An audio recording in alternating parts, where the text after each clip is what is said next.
Hi, and welcome to the Purposeful Banker, the leading commercial banking podcast brought to you by Q2 Precision Lender, where we discuss the big topics on the minds of today's best bankers. I'm Alex Habet. So in the last episode, you got to hear from Adam Blue, who delivered an excellent talk around the reemergence of AI that we're all experiencing today. It's really an incredible time to be alive. I sometimes can't help but think what we'd all be doing right now if we weren't facing some old school banking industry issues, which admittedly have been distracting from a lot of the bigger picture stuff happening in technology these days. You know, institutions are busy putting out fires while simultaneously trying to pivot to strategically harness all these new productivity gains. It's not easy, but along with that comes a lot of opportunity, but with that opportunity comes a lot of risk, which will undoubtedly impact who is leading versus who is following the transformation in the industry. So earlier this year, we aired another incredible talk by Ryden from a few years ago, which was years ahead of its time. We followed up that episode with a panel discussion from that same day, aiming to take the insights and translate them into meaningful actions institutions can take as they position themselves for the future. And that discussion, too, was ahead of its time. Today, we want to follow through on that same path. On the heels of Adam's talk at Connect in May, we wanted to share the panel discussion that followed his talk. What's interesting with this one is, given all the incredible advances that we've all witnessed, thinking through transformation and adoption is becoming more tactical with approachable short-term opportunities.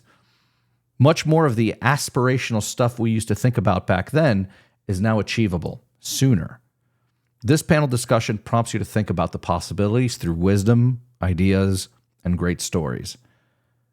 Corey Gross leads Q2's AI Center of Excellence. In this replay, he sits down with Adam Blue, Ryden, and Steve Gogolak from First Citizens Bank. This is definitely a power panel. You can almost see the gravitational waves from this magnitude of minds coming together. So I will just get out of the way and invite you all to sit back, relax, and enjoy the panel discussion on the meteoric rise of ChatGPT and the future of AI in finance. Hope everyone is refreshed this Thursday morning, feeling good. Excited to welcome you to our panel, which is a discussion about the meteoric rise of ChatGPT, specifically LLMs, the future of AI, and how it not just is going to transform financial services, but the impact on industry and society in general. So I'm Corey Gross. I was the founder and CEO of Sensible, which was acquired by Q2 back in October of 2022. And at Sensible, we used AI, what I guess you would call narrow AI now, to read receipts and invoices as a means of helping small businesses manage their expenses and get a sense of their overall organizational spend, and use the data that we collected to help financial institutions serve them better. At Q2 these days, I'm heading up our AI Center of Excellence, which you heard Kirk talk a little bit about on Tuesday, where we're going to be focused not just on helping the organization become more efficient, become smarter, enabling our team, but also the discussion of how this transformative technology can drive value for our customers and partners through our products and services. So I would like to first introduce our esteemed panel of experts. First, to my right, Mr. Ryden. Following Carl, I've got Steve Gogolak, and then Adam Blue, the CTO of Q2 at the end here. So excited to be up here with this crew, folks who have been dabbling in AI and are thinking about all things generative AI and the impact on this industry.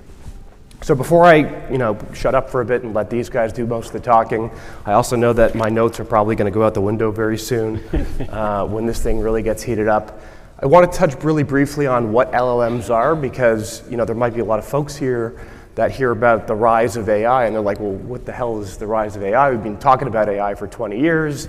You may be using AI for a number of applications. We at Q2 have AI in multiple products and services that we offer. What's different about this version, this brand of AI, than what you've been used to? So LLMs or large language models is being popularized through ChatGPT, most prominently, which is really a different way of approaching problems that you would have seen from narrow AI. So Sensible used what would have been regarded as narrow AI, which is a very domain-specific use case. So in our case, it was computer vision. It was processing data from receipts and invoices and being able to understand things like, what is a merchant name? What is a product description? What is a category of this merchant? And then use that for a very specific tailored use case. Whereas large language models specialize in being general. And that's understanding how to translate, different forms of language, being able to, in a very human-readable way, take an input, a question that you ask it, and give you back a generalized response. And so, very, very broad applications of large language models versus something that you would get from narrow AI, which is very specialized to a domain use case. So what I want to talk about first, and before we get into that, I also want to note that there are going to be poll questions here today. So if you add this session through your Q2 conference app, you can participate in the poll questions, the first of which I'm about to put up on the screen before I turn over to these gentlemen. And that first poll question is, how do you perceive the potential impact of generative AI to your organization? High potential for transformation, moderate potential for improvement, or limited impact expected? And so as you think about that, first question for this group of folks, to open this discussion up, Carl, benefits and use cases of generative AI. So as an engineer, a tool builder, someone who gets excited about new technologies, what gets you most excited about the potential of LLM? So the basics for LLM is a transformer model, but what gets me, I get excited about a lot of things, but using it, I'm a developer. I've written software for most of my life, and I think I'm pretty good when I wrote most of the first version of Precision Lender. I use Copilot for GitHub Copilot to write code for things I do non-Q2, doing robot stuff and those things.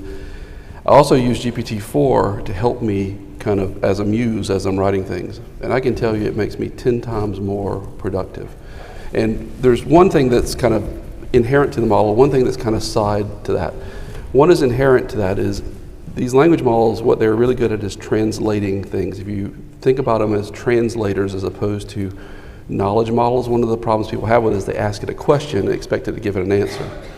What it's been trained on is a set of language, so it knows it can go from English to German or German to French or French to Python, Python to C# really, really well, particularly computer languages, because those are bounded.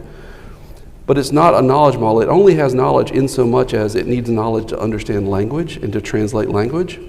So what happens is when you pair a language model with a knowledge model, you can do really amazing things and customize that interaction to each human being. So one of the examples I give folks is you go to the doctor, you're sick, your eyes are watering, you can barely see. They give you a prescription, you go to the pharmacist, they fill it, they staple to it a page of text that's 6-point font that's got all these chemicals. If you're taking this chemical that you don't understand along with this chemical which you don't understand, you're going to have this, you might have this ailment which you can't understand, and you couldn't even read it anyway, and if you did you wouldn't remember it because you're sick. That needs to be, that's not written for humans, it's written for lawyers, it's written for chemists. If you translate that into what that human needs using a language model and say, hey, look, I know you're sick, you're taking this drug on Tuesdays and this on Thursdays, you've just been prescribed this one. If you start to get swelling in your armpit areas, that might mean something serious. You should call your doctor or text me back at this number and I'll get your doctor. And oh, by the way, I know you're sick. And you probably not remember what I'm telling you now, but I'm going to check. These typically occur about 24 hours, so I'm going to text you in 24 hours to make sure you're okay, and you just tell me if you're experiencing these things, and I'm going to get your doctor. We've used a machine there to create an incredibly human experience at scale because we can translate the knowledge that exists in that drug interactions into something that fits that person at that moment in that situation the absolute best. And a lot of the themes at Q2 have been dynamic personalization. There's a great article in the MIT Tech Review about AI's use in education, and one of the sentences it had in there, in about 3 years, getting text that was not generated specifically for you is going to seem crazy. Like, so the idea of this industrial age, and we write text that's for everybody. What you're going to end up doing is writing text and concepts that are then used by an AI to translate this for her translate this for him, translate this. And what's good is a lot of things they have about hallucinations, they go away because you've separated the language model and the translation problem from the knowledge model.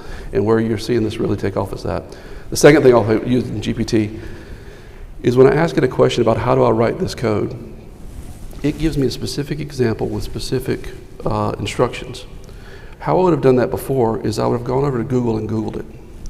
When I go into Google, I'm going into a system that is designed by its purpose to distract me, right? And it would take me to a blog article where there's things zooming in. It will take me to things that wants me to register for some newsletter. It takes me over to someplace else. Hey, if you like that, you'll really like this. Their whole business model is to distract me from what I'm trying to do. The actual thing I find about so powerful about GPT writing code is it answers my question and keeps me focused on the task. So the thing that would have taken me 10 hours filled with distractions if I got to the end, now I can do in 10 minutes, and it really is quite amazing. So I think it's going to transform a lot of the world around us, and it's going to come really fast.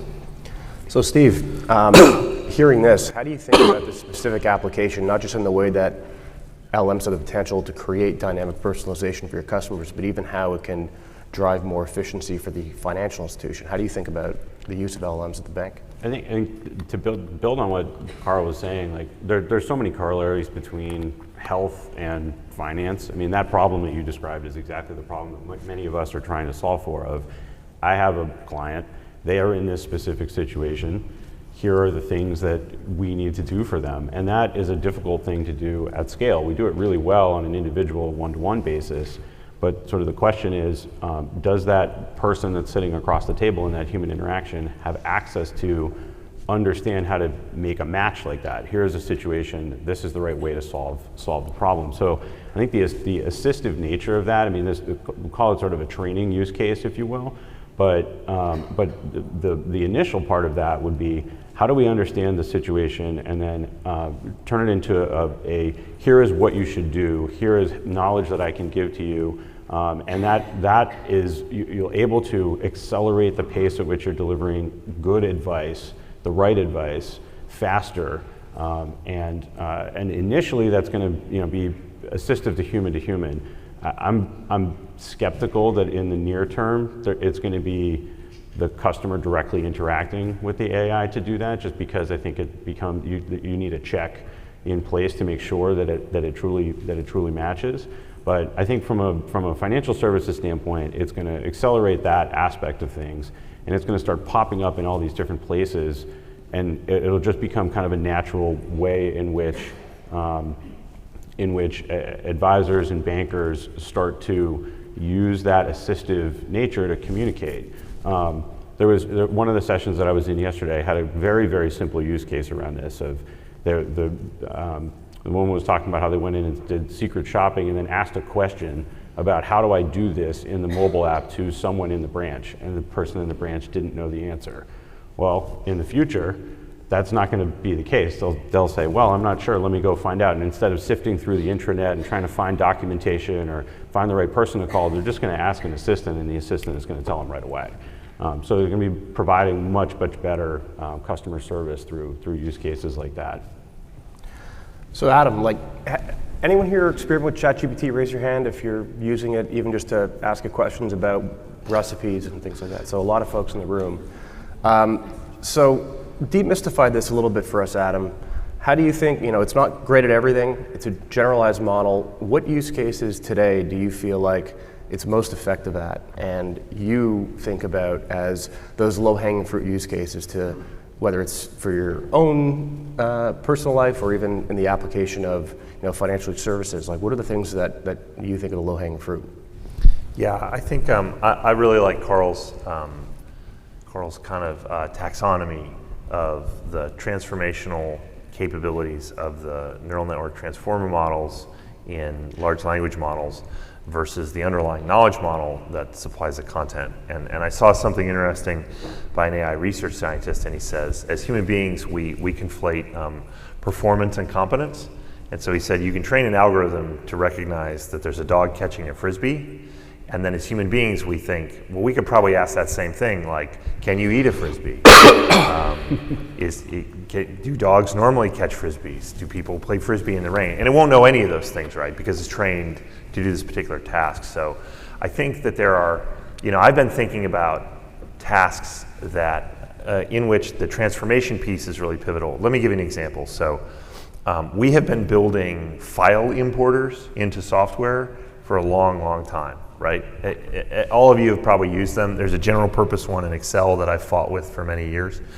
It would be really great to determine if an LLM would be good at saying, here is a textual description of the set of data that I need organized as a CSV file or a JSON file, and it could perform that mapping, and then you would take the JSON file and you would drive it into a piece of code that would evaluate whether it was complete or not, and then show you where the gaps were, right? Because when we receive information from people, it's traditionally narrative, and then we have to perform that transformational mapping by rekeying data or something. So I guarantee you in your financial institution, there are use cases where there is rekey of data because it's been captured from the end user in a narrative format or a form format, right? And it would be great to say, just send me an email with all the details about your business, and then maybe we can drive that through an LLM along with an adjunct knowledge model to say, here's the set of JSON documents that will instantiate this business in the digital banking application, right? That, I think, is an interesting one. And to the extent that with LangChain and some of the other tool sets, we're starting to see, and Carl showed me this specifically, it's pretty fascinating in a discussion we had a couple weeks ago, the language models can be driven to iterate, to improve their outputs, right? And so being able to take the output and then inject another set of text that says, you misconstrued what this person meant when they said they live in California, then that can be included in subsequent events. So this decomposition into this is the source of knowledge and this is the transformational model, I think is one of the pivotal understandings for figuring out how that works. And then you think about Stephen's use case, which I call assistive, where the LLM is in my right hand purview and my customer is in my left hand, and I'm mapping what comes across. I think that's a great way to start. And then I do think that there are use cases potentially where you may have a direct LLM interaction with the end user, but you have to be thoughtful about how do you think through guaranteeing the inputs and the outputs are reasonable and they make sense. And it's probably by driving really accurate knowledge on the knowledge model side. So in the same way that today, we can't show good balances if we don't get good balances. So we can't give people great transformed text about their financial options unless the knowledge that feeds into that is good. And I think sometimes we conflate the competence of the transformer model when really what it's good is at performing this transformative task. And so we need to keep working on making the knowledge model part of that equation stronger and more robust, and that will create the broadest set of use cases where we can make use of the generative pieces of AI. So I just want to share with you, do any of you guys have kids who participate in like FIRST Robotics? Anybody in here? Maybe not. I'm an engineer back there, yeah. Well, anyway, so there's one division which is the FIRST Tech Challenge. There's 20,000 teams across the world, but the problem is there's a lot of churns. Kids will get excited about robotics. Their parents who care about them really want to help them with this, and they sign up and create a team. The problem is they don't know how to build robots or write software that runs robots, and so they struggle with it, and then they go to the competition and they get disappointed in the outcome. So the team will churn. So this is a problem, churn. And the source of that is that there's not access to high quality mentors. I had 2 kids in high school that I helped who built a solution to this. They used ChatGPT to create a mentor for every team in the world. And what happens is you can pull this into Discord or into Slack, and if you ask it, how do I program a PID controller, which you guys may not know, that's a controller for a robot, it actually says, okay, it is trained, it has a knowledge base of all of the documentation, the game manual 0, game manual 1, game manual 2, the rules of the game, how you build a robot, all the blog posts and articles written about how to do this, all the technical specifications of all the things that go into the robot. That's in the knowledge model. It pulls the right things from the knowledge and puts it in the subject matter context, but it has 2 other things. One is it adds in that question takes a user context. Who's this kid? It's a freshman. It's their first year doing robotics. They haven't taken calculus. It adds user context as this. The team context, they're on team 8752, it's a first year team, or they're on team 33,000, which is a 5-time world champion team. So what it says, okay, you ask, how do I program a pig controller? It takes that question, gets subject matter context, then it adds user context, and it adds team context. And it says, translate that knowledge for that person on this team and tell them an answer. And then what it does is it does exactly that. It leverages the knowledge into a personalized response to that person. So it answers that question differently for a freshman on a rookie team than it does for a senior on a 5-time world champion team. And I hope you see, and these 2 kids built this thing in a matter of weeks that they could then, any team could pull it into their Discord server, and the parent who just cares about their kids experiencing this, who doesn't know how to do robotics, now has access to the best mentor in the world, or someone really damn close, or far better than they had before, at scale. And it's just, and they built this in 2 weeks. Now, one other thing we added, just for the safety, we added a policy context. So we allowed folks to put in documents around what policies that we wanted this thing to follow. So if a kid asks about suicide, it doesn't, it pulls in the relative policies, and if the policies trigger, it does what the policy says, right? So you ensure safety. So you don't just take the question and feed it to ChatGPT. You take the question, you pull in the relevant knowledge, and you take this question for this person with this context, based on these facts and these policies. What should we combine that together and know that I've told it that always defer to the policies first, and give me a safe and effective answers. These problems that people get concerned about in the news media, people who don't know poo about anything, get all fired up about, they are very, very solvable and are being solved with a small amount of creativity of like, what would I want it to do? And it's immensely powerful. And they turned this, and now they built a thing that gives a virtual teaching assistant to teachers, to STEM teachers, because it's hard to find STEM teachers, that they're going to deploy to every school. These are 2 high school kids. And so it's one of the most transformative technologies I've seen in my history, and I've seen it a lot. So you mentioned some of what is being talked about, a lot of concerns being raised, potential limitations to the model, the potential for biases. That's kind of all the rage in financial services. Are we going to see an AI adjudicate loans based on discriminatory reasoning? And so, Steve, how do you think about, how does a financial institution, when they hear this kind of rhetoric and they hear this talk, respond to, solutions that take, a human potentially out of the loop when making a decision about somebody's potential financial future? Right. Well, after you initially freak out and say, "Oh my God, how is this going to happen?" and sort of, I think, Carl, what you have sort of described in many ways is the future sort of job structure of a lot of these things, right? So trying to understand what do I want to use this for? What do I want to point it to? And then how do I want to guide the way that we're going to train the model to accomplish or fulfill the outcome that is designed, that we want to design it for. And then the other piece is, from a displacement standpoint, right? I think the one thing that's pretty apparent, there still has to be the knowledge that's feeding the knowledge model. And that knowledge isn't going to just continue to make itself up over time. So I think one thing that's apparent is if the knowledge starts to dry up because no one's producing any knowledge anymore, well, the model itself over time is going to lose its ability to be effective. So there is still all of that, and that's still going to be a very human-driven aspect of things. So I think in this, it's there are absolutely new positions that are going to be created, saying like, okay, how do we aim these things? But in reality, there's an analog construct to that, to what we're doing now, right? We have organizational design, we have communication mechanisms, we have training programs, we have all of these sorts of things that will just shift in the way that we employ the people to start to work at how do we train these models to do these things, and we don't necessarily have to employ a staff to then go through kind of manual distribution of all of the information, or we can get much more targeted with the way that that information gets distributed, because it can be more of a pull-based model, where it's like, here's the challenge that I have right now. Give me the information I need in the moment. That's much more effective than sitting in a training course of which you retain, not as much of that information. So I think there's a huge amount of efficiency to be gained, and there's still an orchestration of all of that has to be done. Can I add on? Yeah, sure. So your job will not be taken by an AI. Your job will be taken by a human who uses AI. Yep. Okay? I mean, just that because the human who can use it to be 10 times more effective is going to be 10 times more effective. Now that's going to allow them to create value for customers faster.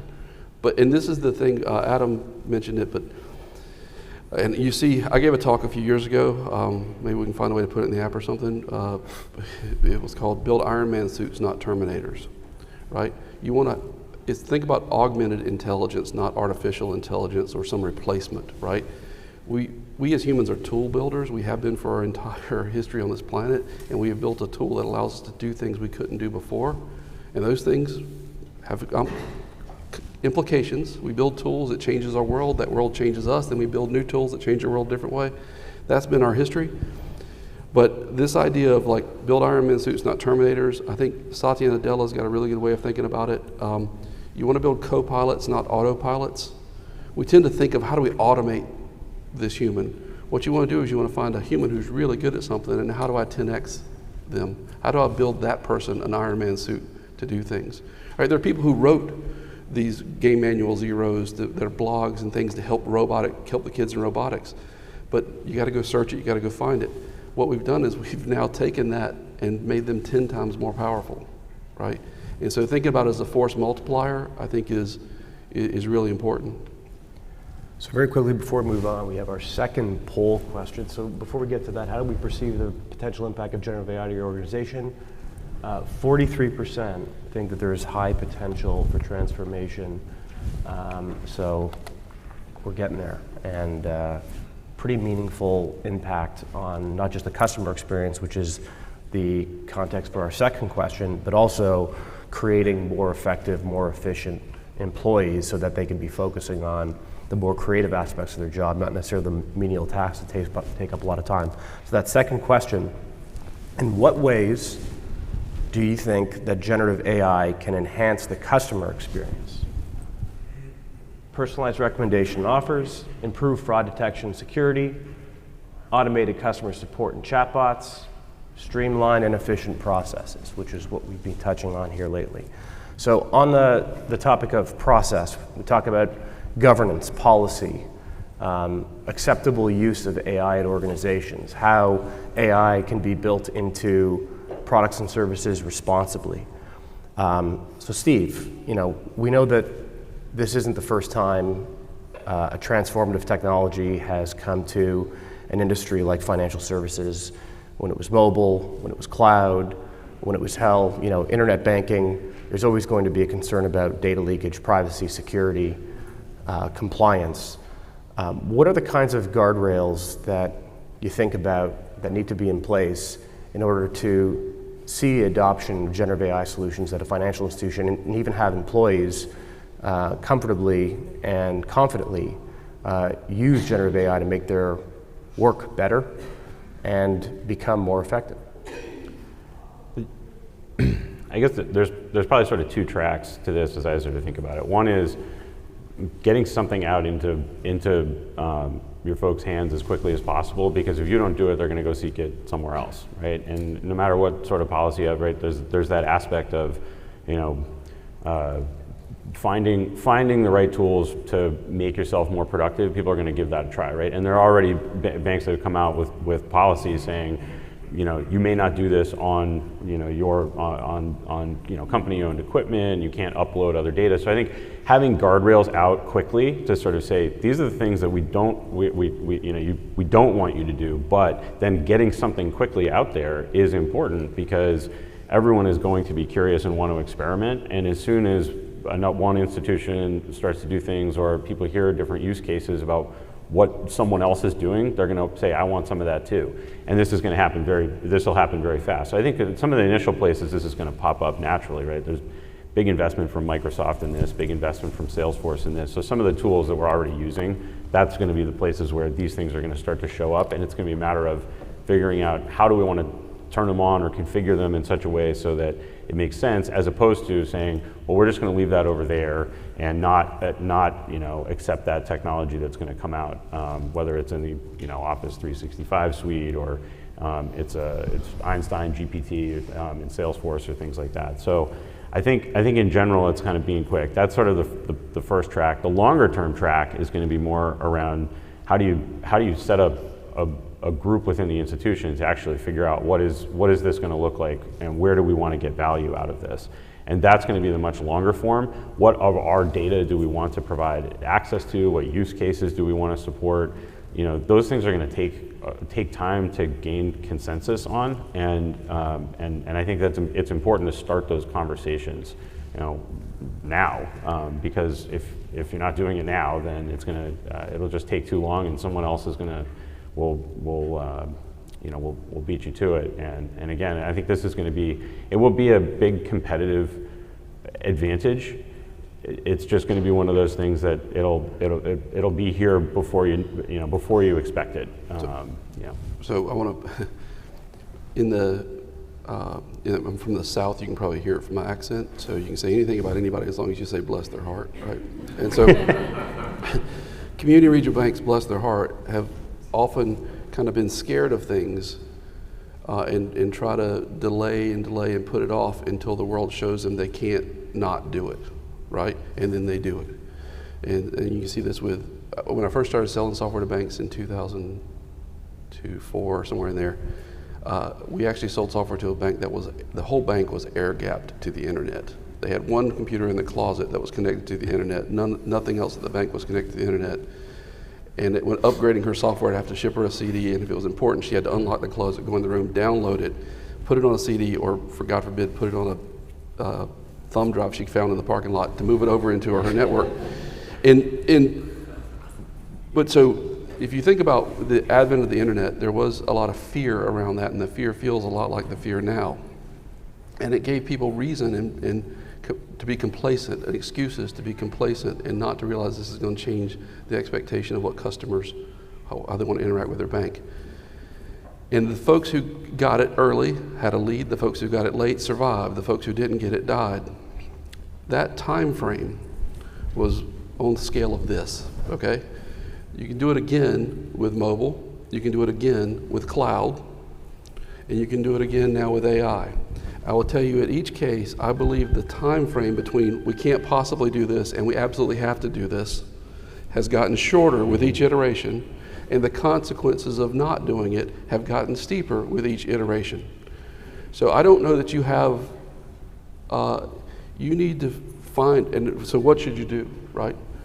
I think you need to think about how do we lean into this and really 10x our customer experience, and we've got some good ideas in the center we're working through. And really hyper-personalize it and be the bank you always wanted to be. And then what do you need to do that? You need some technology, but you also need a set of policies about how to do that effectively and safely, that you got to discover those. And that's somewhat on you, but it's also on a partner. At Precision Lender, we started with a cloud-based solution for commercial banking in 2009, turned our first customer in 2010, which was early days of cloud, but we knew it was going to be the future. For 80% of our customers, we were the first cloud-based solution they used of any sort with any real kind of commercial banking pricing relationship, all of your relationships in the cloud. That's the thing. So what we did is we didn't have to, our full product was not just the technology. Our product, we actually told them, I would talk to them and say, we've never done cloud. I said, well, do you think one day you will? Yes. Well, then somebody's got to be first.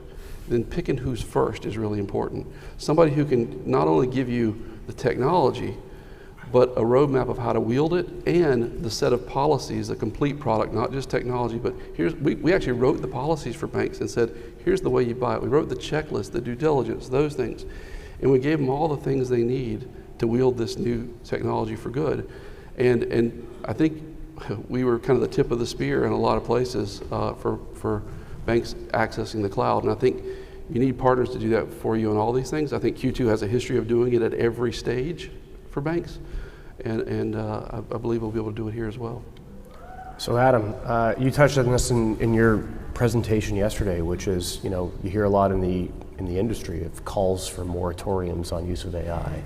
And while we step back, relax, and as a world establish guardrails, you mentioned that you didn't think that was a very doable idea since the genie's out of the bottle. Can you touch a little bit more on what is that rhetoric, what is being talked about, and what your feelings are about using this responsibly versus holding things back and trying to put the toothpaste back in the tube? Yeah, I think it's a thorny question. The moratorium thing to me is just kind of goofy. People are not going to stop working on things to the extent that they have enthusiasm for them or they produce competitive advantage.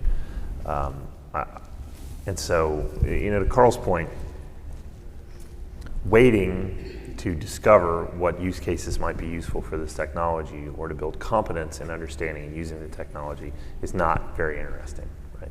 And that doesn't mean deploying something to production for your customers. It means encouraging the rest of the organization to think about what the capabilities might be. I think the point about partners is right on. These partners can be a way to consolidate some of their expertise and their capabilities. But the other thing I would say when you think about this is there are starting to be some studies about the impact of the use of AI as an assistive technology to increase productivity for people, right? And so to the extent that evidence is there that folks are more productive when they have use of an AI assistant or an augmenting technology, that's really compelling. And just that alone means that some kind of moratorium on developing the technology is just not terribly interesting. What I would say, though, is really interesting and something to think about from the perspective of governance and policy, which are going to be really important, especially in the financial services sphere, is think about how do you want to manage the impact of introducing these technologies onto your employee base and then therefore into your customer base, right? And so there's a lot of evidence that suggests that using AI technology allows you to essentially transfer some of the value, knowledge, and skills from your best employees that perform the most effectively at given tasks or workflows to employees that are less effective, right? And that I think is a coaching model that's really, really well established and really valuable. And so as you pursue that, the other thing you have to think about is what does it mean to your best employees, who are probably the employees who potentially may get the least measurable productivity lift from AI because they already perform at a high level because they're possessed of the knowledge, and then employees around them that previously they had outperformed start to come up to their level. And I think you have to be thoughtful about that because your systems for reward, motivation, and compensation probably are not aligned around the kinds of changes that the introduction of assistive AI might cause. So this is kind of a narrow example, right? But you can say, we're not going to think about it, we're going to have a moratorium, we're going to wait until somebody solves these other problems. And I think you need the exact opposite. To the extent that there is fear, and I think it's natural, and I think it's good that there's fear, right? Because fear is a neurological, biological signal that there is a scenario that could cause you potential distress or harm or that you're unprepared for. And if you can competently and calmly accept that fear contains information for you that's useful for organization, prioritization, and planning, leaning into your fear, right, can help you understand what are the things we should do and what are the directions we should go. So just to be very clear, I said a lot of things yesterday. Most of them were absolutely serious. Some of them were at least mildly in jest. But don't anybody take away, hey, let's all dig holes and put our heads in the sand around generative AI. That's not the point at all. The point is, let's think about building that skill set. Let's think about the impact on the employee base. Let's think about how that drives impact on the customer base and really be thoughtful about that. Because the capability to have more of your employees execute at a level that's closer to the level of your best employees is very powerful. But you also have to think through, like, what does that mean for the way that you manage and motivate them? What does it mean for your customers? And if there's anything I've learned in my career in technology, it is that we are pretty bad at anticipating and planning for the unintended impacts and unintended side effects of choices we make, right? And so being open to observing them and then reacting to them quickly, I think is going to be really important. So the thing you touched on here is something that's going to have wide applicability. We have an entire economic system that's built upon people exchanging their time for money. Now we have a system that can do almost human level work, and it doesn't care about time. It cares about electricity coming in the door, right? And so how these economic trade-offs get made are different. But we've been through this before, I would say.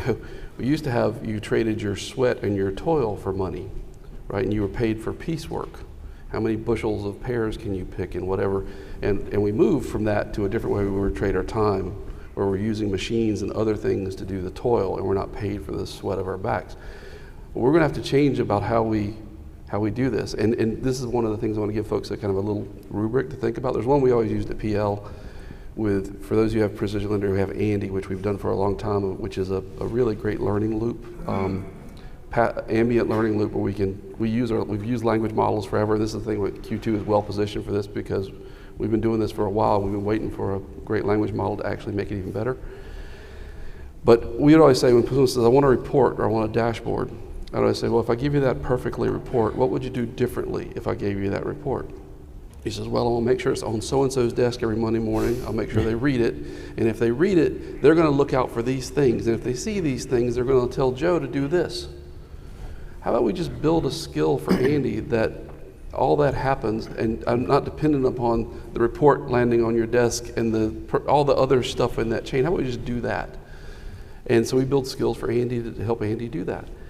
And the other thing I'll say is, and this is another thing about how you think about how efficiency. What do you pay people to do versus what do they spend their day doing? And what I'll say is, we'll go back to my kids who built the virtual teaching assistant. This teaching assistant they built will actually, instead of giving all the students the same 20 problems, and then grading the same 20 problems, and then doing the same lesson plan, no matter what the results, and then giving the next set of 20 problems to all the kids, what it does is the AI will actually assign the problems based on what they did. You'll get 8 problems, you'll get 10 problems, you might get 4, based on what you need, right? Based on what you need to do. And then the AI will grade those problems, and then knowing the lesson plan for the class tomorrow will tell the teacher, hey, Joe's struggling with this, Henry's struggling with this, I want you to make sure you emphasize these things. You might want to spend some special time here. Now, that rubric I gave you, what do you pay them to do versus what do they spend their time doing? They spend their time grading papers and doing clerical work and doing all the stuff associated with that. What do we pay them to do? We pay them to care. We pay them, this is your thing about empathy and caring, we pay the humans, the teacher there, to care about that student's development, to care about they're getting the right stuff. And so what happens is the AI doesn't actually send the problems to the student, the AI suggests them to the teacher. And the teacher goes, yeah, that looks, and why? It says, yeah, that looks right. And they accept those things, and that makes it so every student we teach, we're better for the next student we teach. And we build this compounding thing. Adam said, people don't understand randomness yesterday in his talk, and he's absolutely right, people don't understand randomness. The other thing that confuses the hell out of human beings is exponential growth and compounding. And sadly, you've picked an industry that requires knowledge of both. and so this is one of the things where, like, thinking about ways where we can actually don't just do the thing or do the thing slightly better. How do we separate what am I paying this person to do versus what do they do? And then how am I going to use AI to make this so that every customer we interact with, we get better for the next customer we interact with, and we get exponentially better. That's what the people who are wielding this really, really well are doing. And I think that's a kind of a worthwhile rubric to look at it. We got 5 minutes.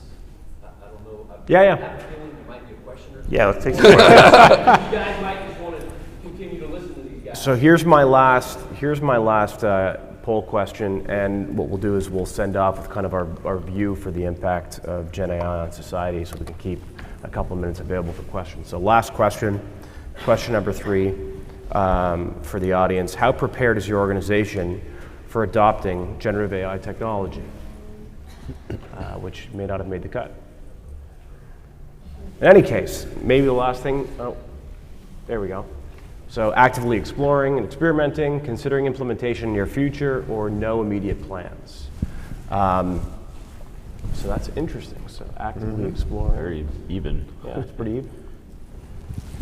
So to send off so we can save a couple minutes for questions, 5 years from now, what does the world look like? We touched on a little bit, Carl, with education, how we can finally enable teachers to focus on student care, take away the menial tasks, and that was kind of the theme of how generative AI solutions can help support employee growth at organizations, take their time away from the things that bog them down, focus them on the things that they're paid to do. But 5 years from now, open question for the folks, what does the world look like?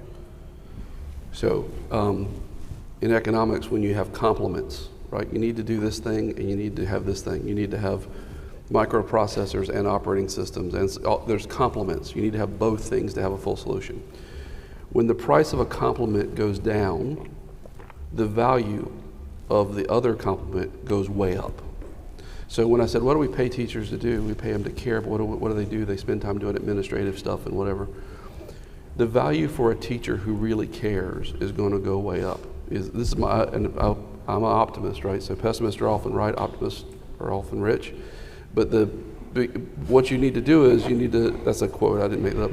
But what you do, I think what we're going to find is when you amplify the human complement of it becomes much more valuable. And actually we're going to need people who are much more human, much more empathy, much more caring about the customers. And this is, I think, what frustrates me, bless your hearts about community banks, is this is what you're really stinking good at, right? And like this allows the AI to 10x that. Don't try to replace your worst employees with AI. Try to amplify your best employees, the ones who really care, using AI to deliver that experience at scale. This is the thing that is the most valuable. So one of my hopeful things I say is right now we live in a world, we live in a world where people interview to see if they're worthy of a job, okay? If we get this right, we'll have a world where we interview the job to see if it's worthy of a human. And it's going to flip around and be the opposite. You say, well, taking stuff out of this system and entering into that system and taking it and putting it here, reading it from this paper, putting it here, is that a job worthy of a human? And what it means to be a human, like a caring person who can connect others, I wouldn't want them doing that all day. I want them to do something else. Have them build the content that we deliver at scale. So that's my belief. Steve, Adam, final words? 5 years out is hard to predict no matter what, but I would tend to agree. I think like getting much closer to that thing that we often talk about, which is I want to spend less time on these things that don't add value, and I want to spend more time with my customers or more time with my clients. I think that is going to be will be very true.